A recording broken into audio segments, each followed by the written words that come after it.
A veces la realidad supera la ficción. Existen casos tan oscuros, tan retorcidos que parecen sacados de una película de terror. Hoy te cuento la historia del caso Cumbres, un crimen que conmocionó a México, pero más allá de los titulares y las versiones oficiales, hay muchos detalles que nunca cerraron del todo, y cuando empiezas a mirar de cerca, te das cuenta de que hay preguntas sin respuesta, así que te recomiendo que vayas poniéndote cómodo y traigas unos snacks, porque esto se va a poner intenso. Antes de comenzar, quiero omitir la intro por esta ocasión para comentarles que este caso es demasiado extenso y confuso. Estaré citando la versión oficial, ya que existen muchas teorías y suposiciones del caso y muchas de las fuentes se contradicen. Utilicé también las mismas entrevistas que le hicieron a los implicados, aunque he de decir que no hay nada claro. Sin más que agregar y esperando ser lo más clara posible, comencemos con el caso de hoy.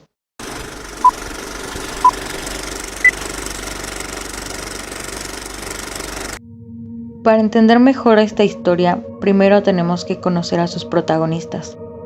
Diego Daniel Santoy Riverol nació en Monterrey el 9 de septiembre de 1984 en una familia de clase media, siendo el segundo hijo del matrimonio entre José Manuel Santoy y María Eugenia Riverol, quienes tenían dos hijos más, Mauricio y Marcelo.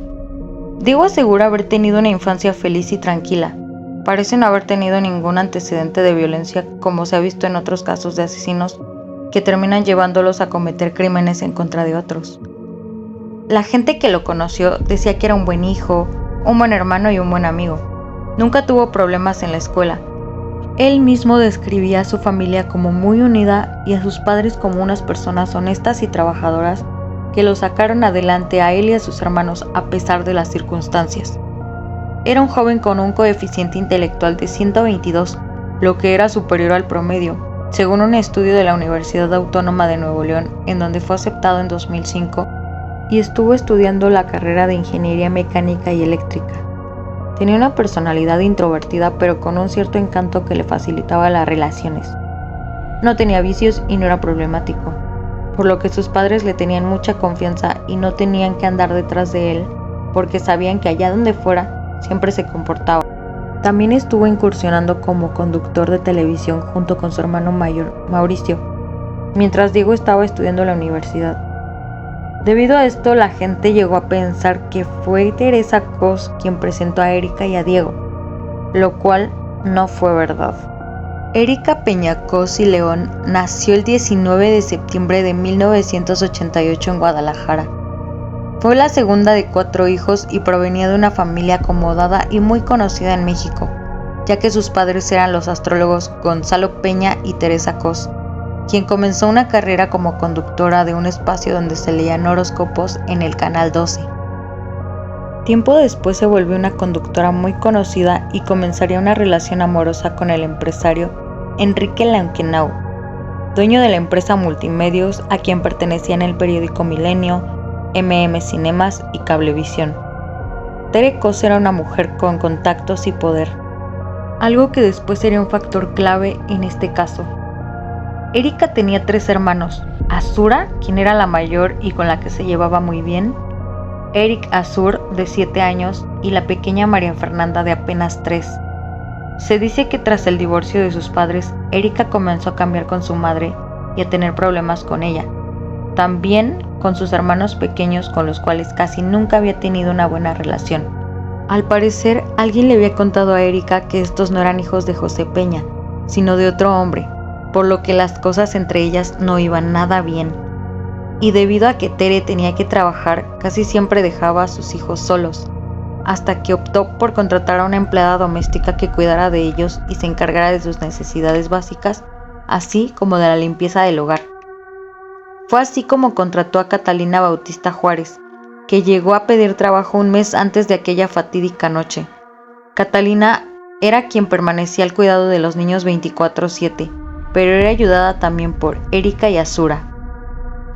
A pesar de todo, sus amigos decían que Erika, además de bonita, era una chica carismática y extrovertida, por lo cual entendemos que los dos venían de mundos distintos, aunque eso no impidió que se enamoraran. Diego y Erika se conocieron en una discoteca durante la celebración de 15 años de una amiga que tenían en común. La atracción entre ellos fue inmediata y comenzaron a frecuentarse, hasta que al poco tiempo se hicieron novios e incluso Diego relata que llegó a pasar algunas vacaciones con la familia Peñacos. Al principio todo parecía normal, con los típicos altibajos de una relación, pero poco a poco las cosas comenzaron a cambiar. Diego se volvió más dependiente emocionalmente, mientras que Erika parecía disfrutar el control que ejercía sobre él. Aquí es importante detenernos un momento para analizar. En muchas relaciones tóxicas, uno de los dos empieza a desarrollar un apego ansioso, es decir, siente que su felicidad depende completamente del otro, y cuando la otra persona empieza a alejarse, la ansiedad crece y la desesperación también. Diego parecía estar atrapado en esta dinámica, y aunque Erika no era responsable de sus acciones, sí se ha hablado de la manera en la que manejó la ruptura. Duraron aproximadamente 3 años de noviazgo hasta que ella decidió terminar. Él intentó volver en varias ocasiones y durante los días siguientes intentó llamarle y buscarla, pero solo recibió negativas. Erika no quería saber más nada de él. Estábamos teniendo relaciones en su cuarto a cualquier hora. Era cuando iba a visitarla. Nos llevábamos muy bien, yo la quería mucho. Teníamos discusiones tranquilas, nada acelerado. Salíamos a fiestas, al cine, a cenar, rentábamos películas. Me quedaba en su casa. Más que nada, cosas tranquilas. Nunca la golpeé ni la maltraté de ninguna forma. Terminamos nuestro noviazgo el 27 de enero porque en una relación no me quité cuando debía y dijo que ya no podía confiar en mí. Recientemente una amiga de ella había quedado embarazada y abortó. Dijo que tenía miedo que le pasara lo mismo y ese fue el motivo de que terminara nuestra relación.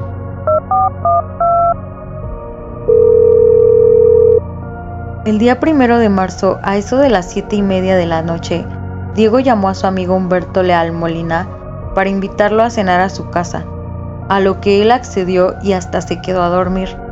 El jueves 2 de marzo, a las 4 de la mañana, Santoy despertó a Humberto para pedirle que lo llevara a la casa de Erika, ubicada en la colonia Cumbres. Llevaba consigo una maleta de color negro, algo grande. Aquí es donde las versiones comienzan a variar.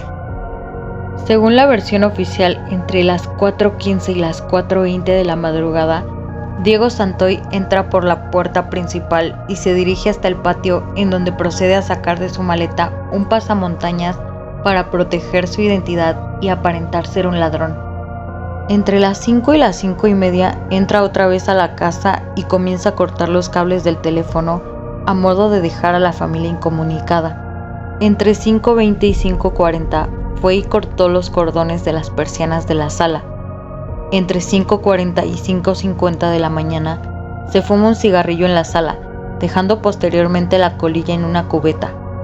Entre 5:50 y 6:10 se dirigió a la planta alta en donde se encontraban las recámaras de los menores y la madre. Todo esto sin que aún nadie advirtiera su presencia, ni siquiera por el olor a cigarro que se fumó tan tranquilamente, lo cual parece bastante raro hasta este punto. Entre 6:10 y 6:30 ocurrió el primer asesinato. Diego sacó al pequeño Eric Azur de su cama para llevarlo a la cocina, donde lo apuñaló en repetidas ocasiones en la espalda y cuello. Pero por increíble que parezca, este no murió, así que salió corriendo hasta el cuarto de lavado, donde Diego lo alcanzó y terminó el trabajo, dejándolo sobre un colchón y envuelto en cobijas. A las 6:30, Catalina Bautista Juárez, la empleada doméstica, se despertó y fue a la recámara de Tere Cos para ver si ya había regresado de su viaje, pero no la encontró. Tere había salido de viaje a Hermosillo en esos días, entonces pues no estaba. Fue en ese momento en donde se da cuenta de que un individuo encapuchado y con guantes le está apuntando con un arma. La amordazó y la encerró en uno de los baños de la casa. Luego regresó y la cambió de baño. Entre 7:45 y 8:15, Catalina dice haber escuchado los pasos de María Fernanda, quien se dirigió hasta la recámara de su madre, pero ya no la escuchó regresar. Diego la había estrangulado con uno de los cordones de las persianas que había cortado momentos antes. Envolvió el cuerpo en una sábana y lo escondió dentro de un armario. A las 8:30 la secretaria de Tere Cos, Linda Victoria Marente Méndez, abrió la puerta de la casa y se dirigió al despacho.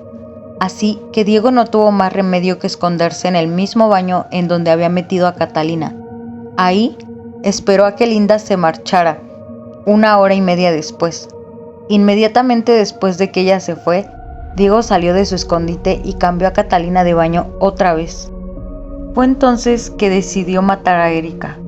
Pero más o menos a eso de las 10 de la mañana, la empleada dice haber escuchado que Erika le decía que ya le había reconocido la voz. Erika, entonces le dijo, ya te reconocí la voz, eres tú, Diego.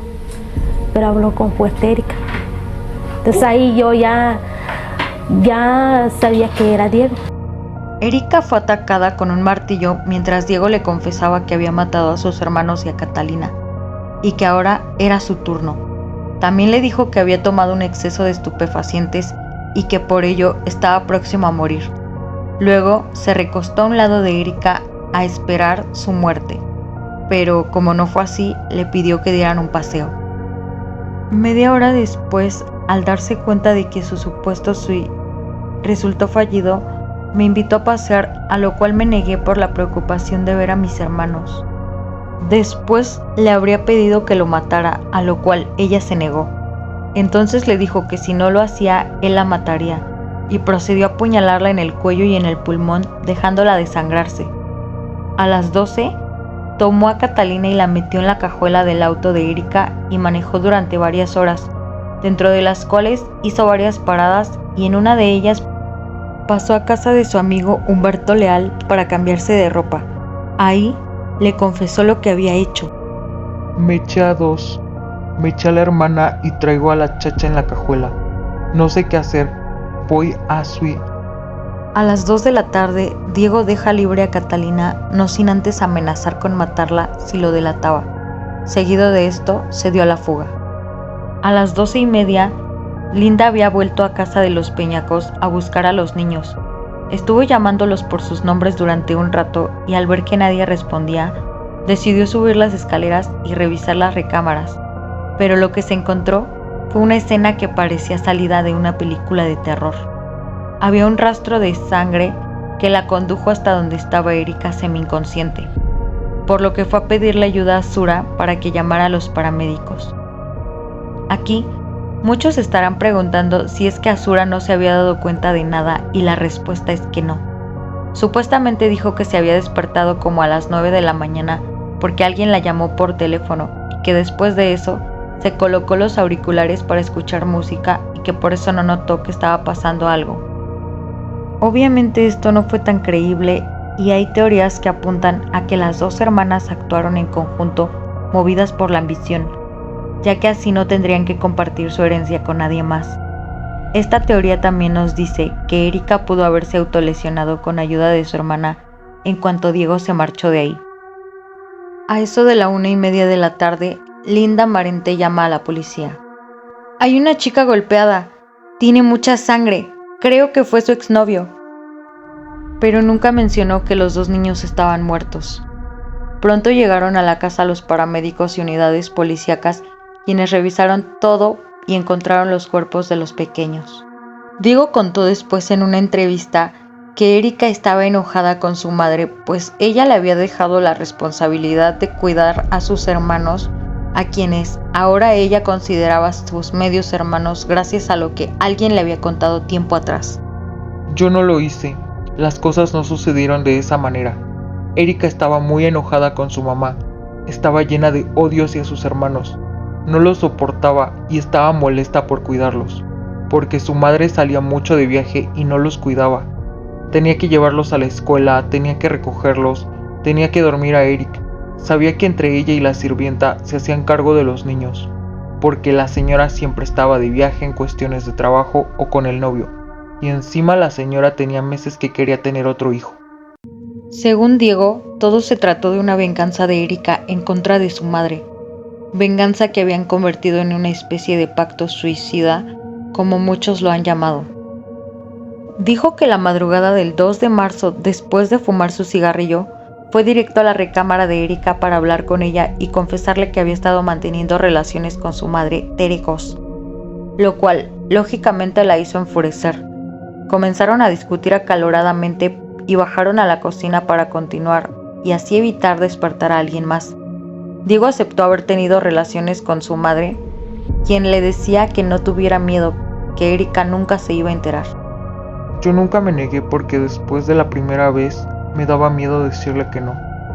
Ya estaban en la cocina cuando escucharon que alguien se acercaba y este era Erika Sur, que venía a decirle a su hermana que se había hecho pipí en la cama. Erika, aún más molesta, le dio un golpe en la cabeza. Luego tomó un cuchillo y le lanzó una cuchillada. Entonces volteó y me dijo, si me quieres, mátalo. Pero yo no lo hice. Entonces ella tomó el cuchillo y lo mató. Después de esto, escucharon un ruido proveniente de la planta alta, por lo que Diego fue a investigar qué era. Fue ahí donde se encontró con que Catalina se había despertado y tuvo que amordazarla y encerrarla en el baño para que no dijera nada. Diego también contó que después del primer asesinato, se devolvieron a la recámara de Erika y ahí permanecieron sentados en el piso durante 10 minutos, hasta que escucharon pasos en los escalones de madera, los cuales eran inconfundibles. Era el sonido de los taconcitos de María Fernanda, a la que le gustaba vestir de la princesa Cenicienta, y esa noche no fue la excepción. Le dijo, ven beba, ven, te voy a enseñar un juego para que luego juegues tú. Vamos a jugar al perrito.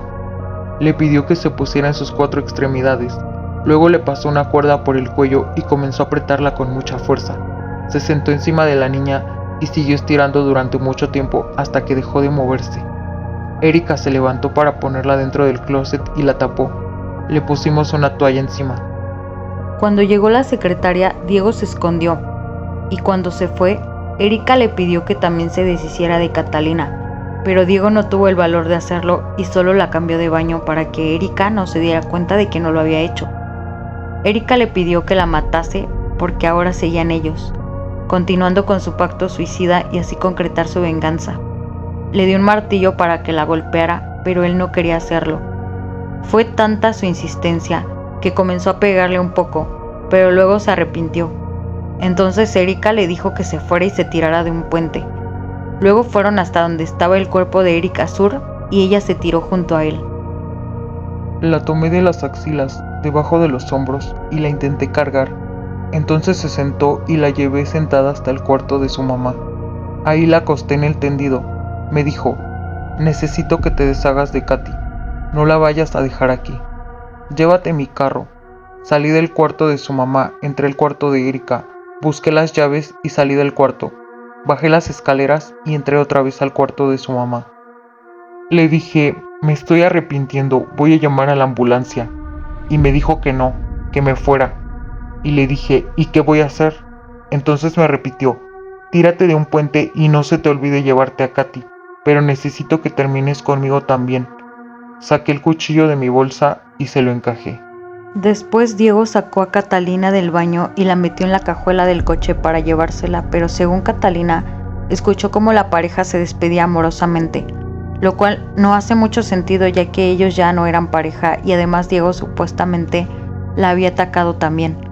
¿Por qué no mató a Catalina si se supone que era un asesino? Erika dijo que al darse cuenta de que sus hermanos habían sido asesinados, se dejó llevar por Diego por temor a que le hiciera lo mismo. Se dice que a eso de las 10:10 de la mañana, Linda estuvo hablando con Erika, que estaba asomada por una de las ventanas de la casa. Si ya había pasado todo, pudo haberle pedido ayuda a Linda. Sin embargo, no lo hizo y se quedó callada. El lunes 6 de marzo, Diego fue capturado en Oaxaca mientras intentaba huir a Guatemala junto con su hermano Mauricio Santoy, quien fue internado en el penal de Cadereyta acusado de encubrimiento. En su primera declaración, Diego confesó los crímenes, pero más tarde dijo que fue torturado y obligado a aceptar la culpa. Y aquí hay algo interesante. En varias entrevistas posteriores ha insistido en que Erika sabía lo que iba a pasar e incluso que ella tenía parte de la responsabilidad. Me tenían esposado a una silla en una especie de auditorio, mientras varias personas me golpeaban y me daban su versión de los hechos, lo que yo debía declarar ante el Ministerio Público. Después me trasladaron a un cuarto que estaba en el techo, en el último piso de la ministerial. Me taparon los ojos con una venda, abrieron una puerta de este cuarto y escuché que decían, vamos a tirarlo, mientras jugaban con los gatillos de sus pistolas. Mucho se ha hablado y analizado el comportamiento de Erika y su familia durante el juicio. Por una parte tenemos que cuando Erika salió del hospital se le veía muy fresca. No tenía la actitud de alguien que ha perdido a sus 2 hermanos e incluso los medios comentaban que parecía que posaba ante las cámaras. También, otra cosa de la que se ha comentado mucho es de la lesión que tenía en uno de los brazos, o bueno, en este caso en una de las muñecas, que parece ser una lesión de alguien que apuñala mal, o bueno, en este caso que tal vez pudo haber agarrado mal un cuchillo, golpeado algo, entonces eso le pudo haber generado la lesión que tenía en la muñeca. Pero pues esa solo es una suposición y hasta ahorita no se ha comprobado absolutamente nada. Lo mismo con la actitud de la mamá y Azura, que parecían más preocupadas por su apariencia que por todo lo ocurrido. Una de las cosas que más intrigó a la opinión pública fue lo que dijo Teresa Cos acerca de Eric en una entrevista. Yo lloraba y lamentaba porque me habían quitado a mi único varón, a nuestro varón, el que nos iba a comprar casa, el que nos iba a llevar a pasear, el que nos iba a hacer la vida maravillosa, y nos la hacía la vida maravillosa porque de veras te digo, vivíamos alrededor de ellos, vivíamos para ellos. Incluso se ha puesto en duda la actitud de Erika en los careos, que más que parecer una persona dolida por el asesinato de sus hermanos, parecía más estar enojada con Diego e incluso se le notaba un tono burlesco en sus palabras y en cómo actuaba frente a él. Te metiste a mi casa a matarme, a matar a mi familia. Tú mataste a tu familia y ahora me quieres echar la culpa a mí. Muy diferente. ¿Cuánto tiempo pretendes seguir con este teatro? En un momento yo te di el cuchillo, ¿no? Te lo pasé en la mano. No, yo no lo quise agarrar, porque yo no soy capaz de matar a nadie. Finalmente, en 2010, Diego fue condenado a 138 años de prisión. 40 años fueron por el homicidio de Eric Azur, 32 por el homicidio de María Fernanda, 30 años por la privación de la libertad de Catalina, 10 años por el robo del auto, 16 años por el homicidio en grado de tentativa de Erika Peñacos y 9 años con 6 meses por la agravante del delito de robo, así como el pago de una indemnización de 300,000 pesos para Erika. De inmediato, el abogado de Santoy metió una apelación para reducir su sentencia, la cual solo puede ser de 40 años por ser la pena máxima en ese entonces en Monterrey, y también se descuentan los años que pasó esperando sentencia. En 2009, Diego se casó con la presidenta de su club de fans, mismo que fue creado en abril de 2006, un mes después de los hechos, con el objetivo de defender su supuesta inocencia. Tuvieron un hijo y actualmente están divorciados. Diego también se graduó de la licenciatura en Derecho y Ciencias Sociales, gracias a un programa en línea de la Universidad Ciudadana de Nuevo León. Erika se casó en Guanajuato en 2014 con el empresario Mike Otto y vive en el extranjero. Teresa Cos se volvió a casar con un hombre llamado Juan Carlos Lleverino. En 2021, a 15 años de aquel trágico día, se comenzó con la demolición de la famosa casa. Aunque se dice que poco tiempo después de la muerte de los niños, la casa había sido remodelada y puesta en venta. Sus cuerpos también fueron incinerados casi a la par. ¿Lo hicieron para ocultar evidencia? Tal vez nunca lo sabremos. La primera abogada de Diego Santoy, Raquel Villanueva, fue supuestamente asesinada por un grupo delictivo, pues según algunas versiones, también se dedicaba a defender gente de la maña. En algunas entrevistas, ella había dicho que tenía pruebas de que Diego era inocente, pero murió antes de sacar todo eso a la luz. Este caso ha inspirado libros, una película y una canción llamada So Violento, So Macabro de la banda mexicana Panda, una canción que relata el plan de cometer un crimen promovido por el amor de un hombre a su pareja. Estoy elaborando un plan para hacerte enojar. Quiero que te quede claro que si no es conmigo, con nadie vas a estar. Confía en mi amor, lo tengo calculado. Si algo sale mal, pido perdón de antemano. Sabes de lo que soy capaz. Tengo un complejo muy crudo y psicópata. No lo hago por mí, sino por los dos. Será macabro, pero salvará nuestro amor. Me tienes que creer. Tienes que confiar. El sentimiento es profundo y también real, dicen algunas estrofas de la canción. Casi 20 años después, el caso Cumbres sigue siendo un misterio. Hay muchas teorías, pero ninguna respuesta definitiva. Algunos dicen que Diego fue el único culpable y que solo busca limpiar su nombre. Otros creen que Erika tuvo un papel más importante del que se contó y que la investigación fue manipulada para protegerla. Pero más allá de las teorías, lo que queda claro es que este caso sigue generando dudas. ¿Se hizo justicia? ¿Hay alguna verdad que nunca se conocerá? Así es como llegamos al final de este caso tan confuso. ¿Tú qué opinas? ¿Crees que Diego fue el único responsable o piensas que hay algo más detrás de todo esto? Déjamelo saber en los comentarios. Nos vemos en el próximo misterio, si es que te atreves a volver.